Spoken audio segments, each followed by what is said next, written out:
The meeting is to try and select the replacement for Commissioner Jackson this morning. We will winnow down the number of names down to a optimum level, and that has not been determined yet.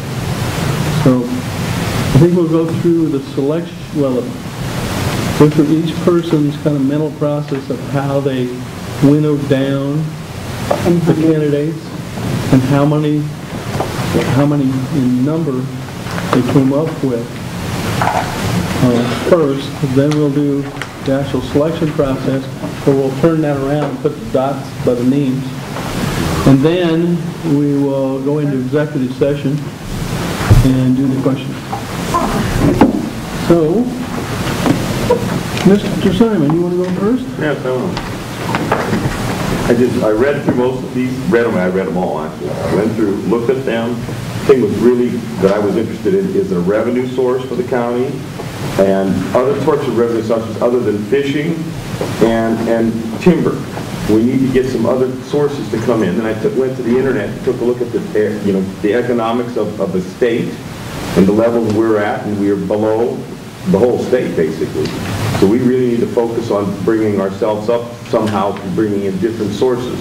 And then I started looking at the candidates to see who has outside connections, who has understanding of federal law, state law, the fisheries, the sport issues, where we can have tourism and other things that we need to encompass in this whole group of things to develop an ongoing program. Because we seem to have been degrading for the last 20 years. Tiny little peck points every year. We're just continuing to degrade. And we need to stop that and to turn it around. And it may take tourism, it may take the train, it may take the harbor, but we need someone who can think outside the box and look at the whole program and come up with a design that will function. And this is a golden opportunity for us to put someone who will never be able to be elected. The person that we select will probably never have been able to be elected in the county. And by God, he might be the only one with enough chutzpah to pull the plug and actually get focused on what we need to do. He's got a 2-year term, and he can walk away. So he can step on people's toes and make things happen. So I think it's pretty important. This is a gift. All of us have been given a gift to help this county. And by God, we should think well about what we're doing. With that, Fred. How many? It's a hard ask. How many? Oh, yes, how many? Did you come up with I come up with 4. Okay. Oh, 4. Okay. So Simon has 4. What I'm wondering is, don't we all need to have the same number Not starting necessarily. out, or not? No. Okay. We'll just see where they go. All right. Okay, Fred. First of all, I want to note for the record that I noticed that all the Social Security numbers were on mine, and I took my marker and blacked them all out. We'll collect those back, and then we'll run through the shredder. Okay. Okay. But I We didn't. took them off the media set. Okay, but I didn't want any. I just want to clarify that. We probably will need to make this available after the application process, except that we can redact. Right. We've done it. Okay. We did driver's license numbers too, didn't you, Betty? Okay. All right. Fair enough.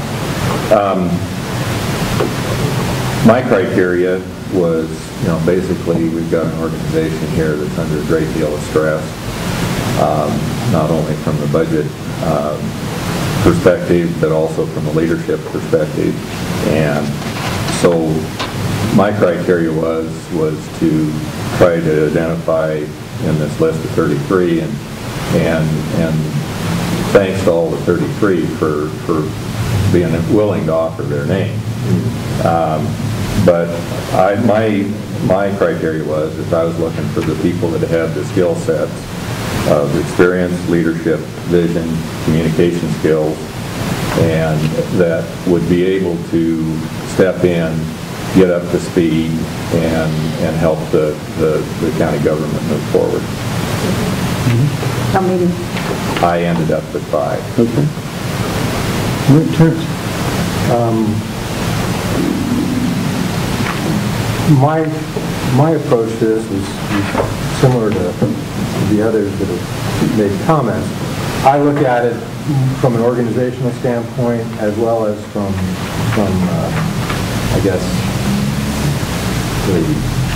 the realm of politics that this candidate would be involved in. For me, the primary goals to look for was somebody that had leadership abilities, somebody that had coalition building skills, because no matter what happens with budget issues being as they are, there's going to have to be some coalition building, because I don't believe anybody's going to get away unscathed. The kind of budget issues that we're facing. Somebody that has a good understanding of business outside of government needs to be considered. I ran a list of 18 types of skill sets and ran the candidates through, and I wound up with probably 4 out of those. And is that a graph of the whole? Yeah. Wow. Oh my goodness. Okay. Some of us have certain retents that, are part of our business. So 4, all right. Lynn. Well, I guess I look at it somewhat like they did. I talked to several people in the community. Unfortunately, I had a board meeting the Thursday night prior to this, and so I interviewed my board to see what they wanted. And the thing that was really expressed is they didn't want anybody with an agenda. They wanted basically a neutral player.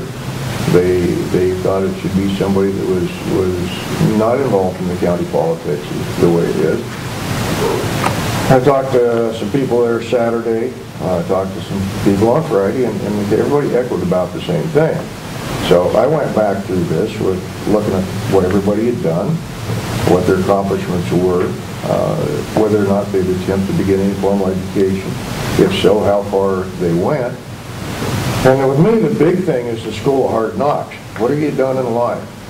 You've been in the trenches getting your rear kicked. Have you made it work, not made it work? So anyway, after I played with this and lost a little more hair than I had more hair before I started, I come up with 9 that I'm going to let you guys share and try to sort those 9 out. Do you have them prioritized? Absolutely not. Okay. Okay, my list is 5 people, and they are not prioritized. Having been in the travel industry all my life, and also I'm a native Oregonian, and having seen the sort of quasi-demise of the timber industry and what it means to Coos County, I try to think about things in my life experiences that would be beneficial. I absolutely agree that while we regret the passing of Andy Jackson, it is an opportunity.